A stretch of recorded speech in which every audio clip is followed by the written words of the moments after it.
प्रिय विद्यार्थियों, मैं doctor Sangeeta Nagarwal government college Bandikui से। आज हम चर्चा करेंगे कि भारत का विभाजन किन कारणों से हुआ। वो कौन सी परिस्थितियां थी जिनसे बाध्य होकर भारतीय लोगों को विभाजन स्वीकार करना पड़ा। तो देखिए, लगभग 200 वर्षों की गुलामी के बाद भारतीय इतिहास में 14 और 15 अगस्त 1947 का दिन जहाँ ढेरों खुशियाँ साथ लाया, वहीं एक दर्द भरी दास्तां भी साथ लाया। जहाँ यह दिन पाकिस्तान और भारत की वर्षों के इंतजार की आज़ादी का दिन था, वहीं यही दिन विभाजन का भी दिन था। विभाजन विभाजन किस चीज़ का? विभाजन भूमि का, विभाजन लोगों की भावनाओं का। और इस विभाजन की पीड़ा को वो लोग अच्छे से जानते हैं जिन्होंने प्रत्यक्ष रूप में इसका दर्द सहा है।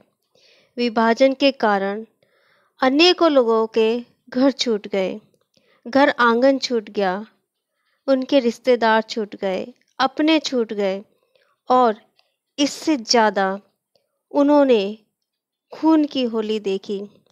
और उसके बाद भी इस सारे दर्द को सहकर भी उन्होंने विभाजन के कारण दूसरा क्षेत्र अपनाया। माउंटबेटन योजना स्वीकार करते हुए गांधी ने भी कहा था, गांधी जो शुरू से प्रारंभ से अंत तक जो विभाजन के विरोधी थे, लेकिन बाद में उन्होंने भी स्वीकार किया कि विभाजन का आरंभ से मैं विरोधी रहा हूँ, किंतु अब परिस्थितियाँ ऐसी उत्पन्न हो गई कि दूसरा कोई रास्ता नहीं बचा है। अब हमें पाकिस्तान स्वीकार करना ही पड़ेगा। तो अब हम यह चर्चा करेंगे कि वो कौन सी परिस्थितियाँ थी जिनके कारण भारतीयों को विभाजन का ये दर्द स्वीकार करना पड़ा। क्या यह विभाजन इतना अनिवार्य था? तो अब हम उन परिस्थितियों या कारणों का अध्ययन करेंगे जिसके कारण भारतीयों ने ये विभाजन की पीड़ा सही। तो देखिए, इसके पीछे जो सबसे पहला कारण माना जाता है वो है सांप्रदायिक दंगे। देखिए, 1930 में मोहम्मद इकबाल ने पाकिस्तान का सपना मुसलमानों को दिया और इस सपने को मंजिल तक पहुंचाने का कार्य किया मुस्लिम लीग और विशेषकर जिन्ना ने। मुस्लिम लीग का शुरू से सपना था पाकिस्तान निर्माण, अपना एक क्षेत्र हासिल करना, और इसी के लिए उसने प्रारंभ से अंत तक ब्रिटिश सरकार द्वारा जो भी संवैधानिक योजना लाई गई उनका विरोध किया, क्योंकि उनका लक्ष्य था पाकिस्तान की प्राप्ति। और जब 16 अगस्त 1947 तक जिन्ना को अपना पाकिस्तान नहीं मिला, तो उसने एक सोची समझी रणनीति के तहत 16 अगस्त 1947 से भारत में प्रत्यक्ष कार्रवाई दिवस मनाया, और इसी दिन से भारत में सांप्रदायिक दंगे शुरू हो गए। जिन्ना की सांप्रदायिक दंगे भड़काने में एक चाल थी, और वो चाल थी कि किसी भी तरह से कांग्रेस मुसलमानों की पाकिस्तान की मांग को स्वीकार कर ले। प्यार से नहीं तो आतंक से डरकर वह पाकिस्तान की मांग को स्वीकार करे। और ये सांप्रदायिक दंगे इतने फैल गए कि ये भारत आज़ाद हुआ जब तक चलते रहे। इसकी परिणति कलकत्ता, नोआखाली, तेपेराहा, बिहार, अहमदाबाद और गढ़मुक्तेश्वर में देखी जा सकती है। यहाँ लाशों का ढेर लग गया, हजारों निर्दोष लोगों को मौत के घाट उतार दिया गया। भारत में खूनी होली खेली गई और इन सब का उद्देश्य था पाकिस्तान की मांग को स्वीकार करवाना। ब्रिटिश सरकार चाहती तो इन दंगों को दबा सकती थी। हालांकि इस समय प्रतिरक्षा मंत्री थे बलदेव, लेकिन प्रतिरक्षा मंत्री होने के बाद भी उनके पास सेना व पुलिस नहीं थी। सेना और पुलिस पर ब्रिटिश सरकार का नियंत्रण था। नेहरू ने कहा कि ये बड़े आश्चर्य की बात थी कि जिस ब्रिटिश सरकार ने कई वर्षों तक स्वतंत्रता संघर्ष को कुचला, उससे सांप्रदायिक दंगे नहीं दबे। ये बड़े आश्चर्य की बात है। ब्रिटिश सरकार ने भी इन दंगों को प्रोत्साहन दिया। इस बात से तो यही स्पष्ट होता है कि ब्रिटिश सरकार ने इन दंगों को प्रोत्साहन दिया, क्योंकि वो ये बताना चाहती थी या वो ये बताने की कोशिश कर रही थी कि भारतीय स्वतंत्रता के योग्य नहीं हैं। यदि इन्हें स्वतंत्र किया जाता है तो यह आपस में ही मारकाट करते रहेंगे। इन दंगों को रोकना अब अनिवार्य हो गया था, क्योंकि इन दंगों से हजारों की जान जा चुकी थी, करोड़ों की संपत्ति नष्ट हो चुकी थी और पूरे भारत में आतंक का माहौल फैल गया था। इन सब से बचने के लिए ही भारतीयों ने विभाजन को स्वीकार कर लिया। दूसरा कारण था ब्रिटिश सरकार की कूटनीति या ब्रिटिश सरकार की फूट डालो राज करो की नीति। देखिए, जब अंग्रेज भारत में आए तो वो एक व्यापारिक दृष्टिकोण के रूप में आए थे। व्यापारी के रूप में वो भारत आए थे, लेकिन वो भारत की राजनीतिक कमजोरी का लाभ उठाकर वो भारत के सर्वे सर्वा बन गए। जिस समय वो भारत आए उस समय भारत में मुगलों का शासन था, यानी मुसलमानों का शासन था। तो उन्होंने अपने आप को स्थापित करने के लिए मुसलमानों को कमज़ोर बनाना शुरू किया और इसके लिए उन्होंने हिंदू कौम को समर्थन दिया ताकि शासक वर्ग और समृद्ध मुसलमान कमज़ोर हो जाएं। अंग्रेजों के समर्थन से हिंदू पक्ष मजबूत हो गया। धीरे धीरे उनमें राष्ट्रीयता का उदय हुआ। अब यही राष्ट्रीयता अंग्रेजों के लिए बाधा बन गई। अब उन्होंने अपनी रणनीति बदल ली। अब अंग्रेजों ने मुसलमानों का पक्ष लेना शुरू कर दिया। ब्रिटिश सरकार ने एक पॉलिसी अपनाई, डिवाइड एंड रूल की। वो दोनों कौमों को साथ नहीं रहने देना चाहती थी, क्योंकि ब्रिटिश सरकार को लगता था अगर ये दोनों कौम साथ रहेंगी तो वो भारत पर अधिक दिनों तक राज नहीं कर सकती। इसीलिए उन्होंने दोनों कौमों को अलग अलग रखने के लिए जी तोड़ मेहनत की। अपनी नीतियों व संवैधानिक विकास 1909, 1919, 1935, क्रिप्स मिशन, वेवल योजना, कैबिनेट मिशन, माउंटबेटन योजना में उन्होंने किसी न किसी रूप में सांप्रदायिकता को स्थान दिया और ये सब प्रयास था मुसलमानों को खुश करने के लिए। इन ब्रिटिश सरकार की इन नीतियों से दोनों वर्गों में मतभेद बढ़ता ही गया और ये मतभेद अंत समय तक तो विकराल रूप में प्रकट हुआ। ब्रिटिश सरकार ने कभी भी प्रयास नहीं किया कि हिंदू और मुसलमानों का मतभेद दूर किया जा सके, क्योंकि मतभेद से ही उनका उल्लू सीधा होता था। मुस्लिम लीग ने जब पृथक राज्य की मांग की तो ब्रिटिश सरकार ने उसको भी समर्थन दिया। समर्थन देने के साथ साथ ब्रिटिश सरकार ने लीग को प्रोत्साहित भी किया। सांप्रदायिक दंगों में भी ब्रिटिश सरकार का अप्रत्यक्ष रूप से हाथ रहा। तो ब्रिटिश सरकार की फूट डालो और राज करो की नीति से भारतीय परेशान थे। अब वो इस नीति से छुटकारा चाहते थे। अब भारतीयों को लग गया था कि अगर ब्रिटिश सरकार और अधिक दिनों तक भारत में रही तो भारत के कई टुकड़े हो जाएंगे। भारत में एक नहीं कई पाकिस्तान बन जाएंगे। इसलिए जब माउंटबेटन योजना और भारतीय स्वतंत्रता अधिनियम में स्वतंत्रता के साथ साथ विभाजन उनको मिल रहा था तो उन्होंने इस विभाजन को स्वीकार कर लिया, क्योंकि इस विभाजन के साथ उन्हें ब्रिटिश सरकार की फूट डालो और राज करो की नीति से भी छुटकारा मिल रहा था। अगला कारण था देश विभाजन अविलंब स्वतंत्रता के रूप में था।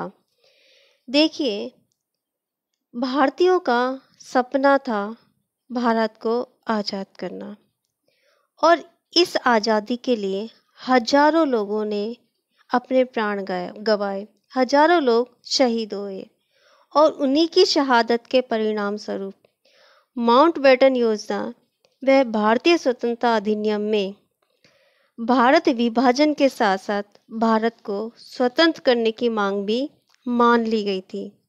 लेकिन ब्रिटिश सरकार दोनों वर्गों में मतभेद बनाए रखकर सांप्रदायिकता कायम कर भारत में रहकर कूटनीति का खेल अभी भी खेलना चाहती थी और इसीलिए ब्रिटिश सरकार ने समय समय पर मुस्लिम लीग को प्रोत्साहित किया।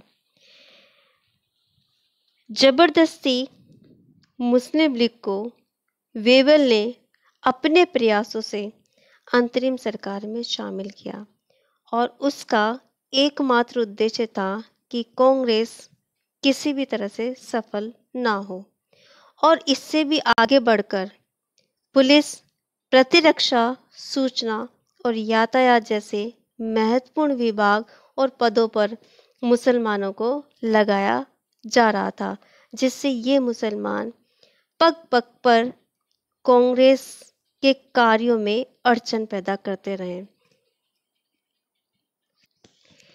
अंग्रेज और मुस्लिम गठबंधन से अंतरिम सरकार में उच्च पदों से लेकर चपरासी तक मुसलमान भरे जा रहे थे।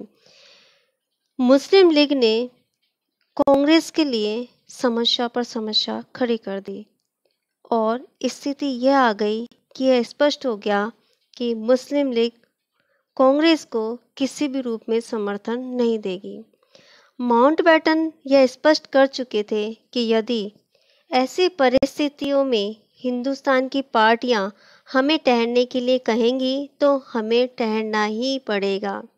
इसके अलावा सांप्रदायिक दंगे और अंतरिम सरकार में ब्रिटिश सरकार की भूमिका को देखते हुए भारतीयों को अब यह स्पष्ट हो गया था कि यदि ब्रिटिश सरकार भारत से अतिशीघ्र नहीं गई तो भारत अनेक छोटे छोटे टुकड़ों में बंट जाएगा, क्योंकि ब्रिटिश सरकार ने देसी रियासतों के प्रति भी एक नई रणनीति तैयार कर रखी थी। इसके अलावा जिस तरीके से अंग्रेज या वायसराय वेवल अंतरिम सरकार में मुसलमानों को प्रवेश दे रहे थे, उससे यह भी स्पष्ट हो गया था कि प्रत्येक दफ्तर में पाकिस्तान की एक इकाई स्थापित हो जाएगी और तब लीग और कांग्रेस मिलकर कार्य नहीं कर सकेंगे। सरदार पटेल ने तो यहाँ तक कहा है, मैं इस परिणाम पर पहुंचा कि अंग्रेजों को भारत से शीघ्र निकाला जाए, चाहे देश का बंटवारा भी करना पड़ जाए। गोविंद वल्लभ पंत कहते थे, 3 जून 1947 की योजना की स्वीकृति ही स्वतंत्रता प्राप्ति के लिए एकमात्र मार्ग है। आज कांग्रेस को या तो यह योजना स्वीकार करनी है या आत्महत्या करनी है। अगर अगर कांग्रेस इस योजना को स्वीकार नहीं करती है तो अंतरिम सरकार में लीग के सदस्य यूं ही अड़चनें लगाते रहेंगे और ये अड़चनों की स्थिति ऐसी हो जाएगी जैसे कि कांग्रेस के लिए आत्महत्या की स्थिति। तो इन सब चीज़ों को देखते हुए कांग्रेस ने या भारतीयों ने देश विभाजन को स्वीकार करना ही उचित समझा। अगला कारण था कांग्रेस की कूटनीति। देखिए, यहाँ पर हम ये बताना जरूरी समझते हैं कि कांग्रेस का मानना था कि उसकी लड़ाई ब्रिटिश सरकार से है, ना कि मुसलमानों से या मुस्लिम लीग से, और इसीलिए कांग्रेस ने मुस्लिम लीग का सहयोग पाने के लिए कदम कदम पर लीग से समझौता किया और इस समझौते की शुरुआत होती है 1916 के लखनऊ समझौते से, जहां पर कांग्रेस ने मुसलमानों के सांप्रदायिक निर्वाचन क्षेत्र के सिद्धांत को स्वीकार किया। अनजाने में कांग्रेस ने पाकिस्तान की नींव रख दी। इसके बाद CR फार्मूले, जिसे चक्रवर्ती राजगोपालाचारी फार्मूला भी कहा जाता है, उसमें भी पाकिस्तान की मांग को लगभग स्वीकार कर लिया था और इस मांग को मनवाने के लिए गांधी ने जिन्ना से वार्ता करने के लिए उसके पीछे पीछे गए। यानी गांधी ने जिन्ना को अनावश्यक महत्व दे दिया। मुस्लिम लीग को अनावश्यक महत्व देना और उसके पीछे भागना कांग्रेस की सबसे बड़ी भूल थी। कांग्रेस का यह समर्थन मिलना, जिन्ना को लगा कि कांग्रेस विवश होकर उसकी मांग को स्वीकार कर ही लेगी और हुआ भी यही। अंत में कांग्रेस को विवश होकर देश के विभाजन की मांग को मानना ही पड़ा। अगला कारण था सशक्त भारत की इच्छा। देखिए, यहाँ पर मुस्लिम लीग ने 16 अगस्त 1946 से भारत में सांप्रदायिक दंगे भड़का दिए थे और उसने भारत में बड़े स्तर पर जनधन हानि कर दी थी। इसके बाद वेवल के प्रयासों से लीग ने अपना प्रतिनिधित्व अंतरिम सरकार में भेजा, जो था लियाकत अली। लियाकत अली को अंतरिम सरकार में प्रवेश दिलाने का लीग का एक ही मकसद था, कांग्रेस को विफल करना और ये साबित करना कि कांग्रेस शासन संचालन में असफल है।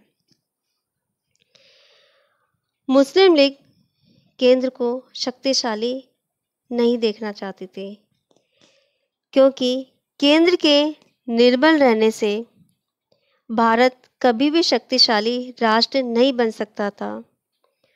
अर्थात लीग से समझौता करने का अर्थ था निर्बल व शक्तिहीन भारत।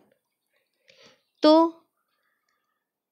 लीग की अंतरिम सरकार में नीति और सांप्रदायिक नीति को देखते हुए सरदार पटेल ने कहा, बंटवारे के बाद हम कम से कम 75 या 80% भारत को बिना किसी विरोध या अड़ंगों के शक्तिशाली बना सकते हैं। शेष को मुस्लिम लीग बना सकती है। भारत को मजबूत और सुरक्षित करने का यही तरीका है कि शेष भारत को संगठित किया जाए। अखंड भारत को सशक्त नहीं बनाया जा सकता, क्योंकि अखंड भारत में लीग कांग्रेस को सहयोग नहीं करेगी और ऐसी स्थिति में भारत को सशक्त बनाना असंभव सा हो जाएगा। इसीलिए कांग्रेस ने विभाजन को स्वीकार कर लिया। अगला कारण था जिन्ना की हठधर्मिता और लास्ट में जिन्ना द्वारा कटे छटे पाकिस्तान को स्वीकृत करना। तो यह हम बताना चाहते हैं कि 1930 में मोहम्मद इकबाल ने एक विशाल पाकिस्तान का प्रस्ताव रखा था, जिसको मंजिल तक पहुंचाने का कार्य जिन्ना ने किया था। जिन्ना कांग्रेस द्वारा समर्थन मिलने से इन्होंने अपनी मांग बढ़ाना जारी रखा और उसी मांग को पूरा कराने के लिए वो जिद पर अड़ गए। उसी जिद के कारण गोलमेज सम्मेलन, CR formula, Cripps mission, Wavell योजना विफल हो गई। सांप्रदायिक समस्या का भी कोई हल नहीं निकला। जिन्ना या मुस्लिम लीग कांग्रेस को केवल हिंदुओं की संस्था सिद्ध करने का प्रयास करता रहा। 1937 के चुनाव में जो कांग्रेस की सरकार बनी, उस पर जिन्ना ने मनगढ़ंत आरोप लगाना शुरू कर दिया। उसने कहा कि मुसलमानों पर अत्याचार करने वाली संस्था कांग्रेस है। इसके अतिरिक्त द्वितीय विश्व युद्ध में जब ब्रिटिश सरकार ने भारत को युद्ध में शामिल कर लिया, तो उसके विरोध में कांग्रेस मंत्रिमंडल ने त्यागपत्र दिया। लेकिन दूसरी तरफ जिन्ना या मुस्लिम लीग ने इनके त्यागपत्र की खुशी में मुक्ति दिवस मनाया। गांधी द्वारा समय समय पर जिन्ना की मान मनुहार की गई, CR फार्मूले को अपनाने के लिए और माउंटबेटन योजना स्वीकार करने के लिए। लेकिन जिन्ना अपनी पाकिस्तान की मांग पर अड़ा रहा और यहाँ तक कि अपना पाकिस्तान प्राप्त करने के लिए उसने भारत में सांप्रदायिक दंगे फैलाए। प्रारंभ में जिन्ना की मांग बहुत लंबी चौड़ी थी। उसकी मांग में एक विशाल पाकिस्तान की कल्पना थी, जिसमें असम, बंगाल, बिहार, पंजाब, सिंध, पश्चिम उत्तर सीमा प्रांत शामिल थे। लेकिन 3 जून की माउंटबेटन योजना में उसे विभाजित बंगाल तथा पंजाब, असम का सिलहट क्षेत्र, सिंध तथा पश्चिमोत्तर सीमा प्रांत पाकिस्तान के रूप में मिला, जिसे जिन्ना ने विवश होकर स्वीकार किया। इस मौके को कांग्रेस खोना नहीं चाहती थी, क्योंकि जिन्ना को एक विशाल पाकिस्तान के स्थान पर कटा छटा दीमक लगा पाकिस्तान मिल रहा था, जो CR फार्मूले से भी कम था। तो जब जिन्ना ने इस कटे छटे पाकिस्तान को स्वीकार कर लिया, तो कांग्रेस ने भी भारत विभाजन को अविलंब रूप से स्वीकार कर लिया। अगला कारण था अंतरिम सरकार की असफलता। सितंबर 1946 में वेवल के प्रयासों से लीग ने भी अंतरिम सरकार में अपना प्रतिनिधि भेजा। ये हम पहले ही बता चुके। और ये प्रतिनिधि था लियाकत अली। लियाकत अली को वित्त मंत्री बनाया गया और ये प्रयास था सिर्फ लीग को खुश करने के लिए। लेकिन लियाकत अली ने सांप्रदायिकता से प्रेरित होकर उद्योगपतियों और व्यापारियों पर भारी कर लगा दिए। लीग अंतरिम सरकार में कांग्रेस की नीतियों का विरोध करने हेतु ही शामिल हुई थी। इसके अतिरिक्त वह मुसलमानों के हितों को भी कांग्रेस के हाथों में नहीं सौंपना चाहती थी। दोनों में सहयोग अब बहुत मुश्किल हो गया था। अंतरिम सरकार में मुस्लिम लीग के सदस्य कांग्रेस मंत्रियों के लिए सिरदर्द बन गए थे। पंडित नेहरू ने इस स्थिति को देखते हुए कहा, हम सिर दर्द से छुटकारा पाने के लिए सिर कटाने को तैयार हो गए। सरदार पटेल ने भी कहा, यदि शरीर का एक भाग खराब हो जाए तो उसको शीघ्र हटा देना ठीक है, ताकि सारे शरीर में जहर न फैले। मैं मुस्लिम लीग से छुटकारा पाने के लिए भारत का कुछ भाग देने के लिए तैयार हूँ। और इस प्रकार भारतीय लोग विभाजन के लिए तैयार हो गए। और अंतिम कारण था माउंटबेटन का प्रभाव। तो देखिए, जब भारत की स्थिति बहुत ही असहनीय हो गई तो एटली ने 20 फरवरी की घोषणा में कहा कि ब्रिटिश सरकार शीघ्र ही भारत को आज़ादी दे देगी और इस कार्य के लिए वेवल के स्थान पर माउंटबेटन को भेजा जाएगा। 30 जून 1939 तक माउंटबेटन को एक सर्वसम्मत हल ढूंढ निकालने का कार्य दिया गया था। भारत आने के बाद माउंटबेटन ने इस हल के लिए भारतीय नेताओं से बात की और उसके बाद माउंटबेटन ने निष्कर्ष निकाला कि भारत को विभाजित करने के अतिरिक्त कोई चारा नहीं है। इनकी योजना का या इनके प्रस्ताव का भारतीय नेताओं ने विरोध किया और गांधी का विरोध तो जबरदस्त रहा। गांधी ने कहा, चाहे पूरे भारत में आग लग जाए तब भी पाकिस्तान संभव नहीं है। पाकिस्तान यदि बनेगा तो मेरी लाश पर बनेगा।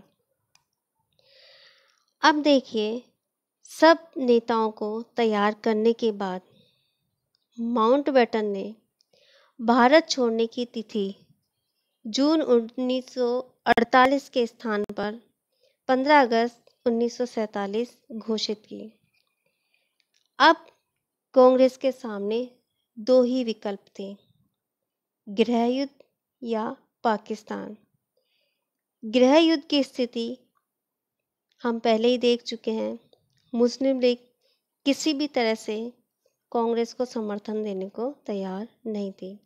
वो किसी भी सूरत में पाकिस्तान चाहते थे। माउंटबेटन ने भी भारतीय नेताओं को समझाया कि संयुक्त भारत में मुस्लिम लीग कभी भी शांति और व्यवस्था नहीं रहने देगी। शांति और व्यवस्था के अभाव में देश सदैव निर्बल रहेगा और फिर कोई संप्रदाय भारत में रहना ही नहीं चाहता तो उसे इसके लिए कैसे विवश किया जा सकता है। इन तर्कों का प्रभाव पटेल और नेहरू पर पड़ा, क्योंकि अब तक ये लोग भी अनुभव कर चुके थे कि अब मुस्लिम लीग या मुसलमानों को साथ रखना बहुत दुष्कर कार्य है। पंडित नेहरू ने अब यह कहा, यदि हमें आज़ादी मिल भी जाती तो भारत निसंदेह निर्बल रहता, जिसमें इकाइयों के पास बहुत अधिक शक्तियां रहती और संयुक्त भारत में सदैव कलह और झगड़े रहते। इसलिए हमने देश का विभाजन स्वीकार कर लिया। जब दूसरे लोग या दूसरे लोगों से तात्पर्य है मुस्लिम्स, जब दूसरे लोग हमारे साथ रहना ही नहीं चाहते तो हम उन्हें कैसे मजबूर कर सकते हैं। तो हमको विभाजन को स्वीकार करना ही होगा। तो ये वो परिस्थितियां थी जिनको भारतीय नेताओं ने स्वीकार कर लिया और भारत को एक दर्द भरा रास्ता अपनाना पड़ा, क्योंकि उस दर्द भरे रास्ते के पीछे थी आज़ादी की किरण। आज़ादी की भारतीयों को बहुत बड़ी कीमत चुकानी पड़ी। अब आगे इन कारणों के अतिरिक्त और वो कौन से सहायक तत्व थे जिसने भारतीय आज़ादी का रास्ता प्रशस्त किया, इसकी चर्चा हम अगले वीडियो में करेंगे। नमस्कार, धन्यवाद।